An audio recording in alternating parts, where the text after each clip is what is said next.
I thought there was another email question that came in that was specific to bankruptcy when I was looking. Yep. I think it might have been Martin that sent an email. Go ahead and put that one up for us. Okay. I lost my job in January. I have to use my savings to keep us afloat for the last month. Money is running out and I've not found a job. We know we qualify for bankruptcy Chapter 7 based on the debt we have, like credit cards, medical bills, and various loans, all over $80,000. What type of things should we be doing as far as paying bills and gathering documents to prepare for possible bankruptcy in a few weeks? So I think I know the partial answer to this. Martin, you want to give it a go? I'm going to guess that you're going to tell Martin, if you think you're going to have to file for bankruptcy, don't pay anything yet. Well, I would say don't pay any of your medical bills or credit cards anymore, right? So if bankruptcy becomes as I'll call it, a sunk cost, right? You understand, okay, I'm going to have to file bankruptcy. The money that I have on hand is not enough to satisfy the bills that are coming in. If that's the situation you're in, then before you pay one more bill, call a bankruptcy attorney, call me, let's get a consultation going, because as I tell clients on a weekly basis, if you're in a situation where you're getting ready to file a potential Chapter 7 bankruptcy, it doesn't matter if you have $100 million in unsecured debt or $1,000 in unsecured debt, it's all treated the same way. And if you're gonna go put money towards it and you're having to decide, do I pay $100 towards my credit card bill or do I light $100 on fire and go throw it in the bay?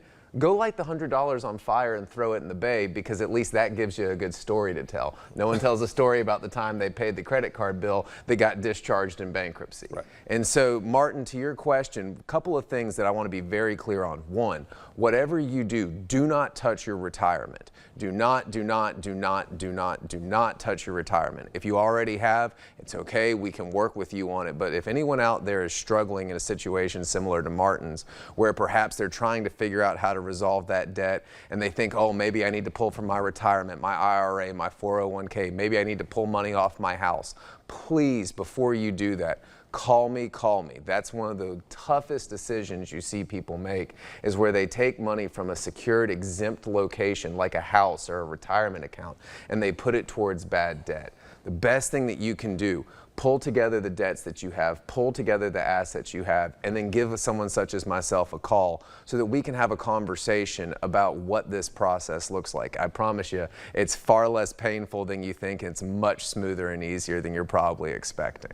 So Martin mentioned he knows he qualifies for Chapter 7. Right. And you know, I do not do bankruptcy, but I know a little bit about some things. I know there's various chapters of the Bankruptcy Code. I've heard of Chapter 7, Chapter 11, Chapter 13. What are the various bankruptcy chapters? Who do they apply to? I think most viewers, the individuals, are probably looking at either a debt reorganization or a debt discharge. Sure. What are those chapters, and who qualifies for what? Yeah, so I always tell clients there's 6.5 different types of bankruptcy, and I won't get into all 6.5, but most individuals fall within one of two, maybe 3.5 categories, right? So you have a Chapter 7 bankruptcy like what Martin was talking about. That's your standard, my debts far outweigh my assets, I need protection so that I can protect the assets that are most important to me.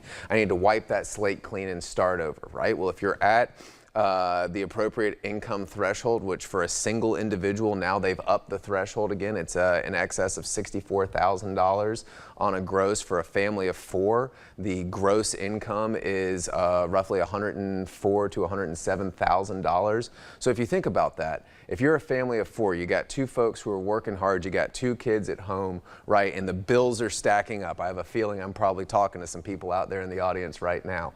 If you're making less than $100,000 a year, you can wipe all of your debt out, keep what's most protected to you, and move forward with little to no blowback. That's a Chapter 7.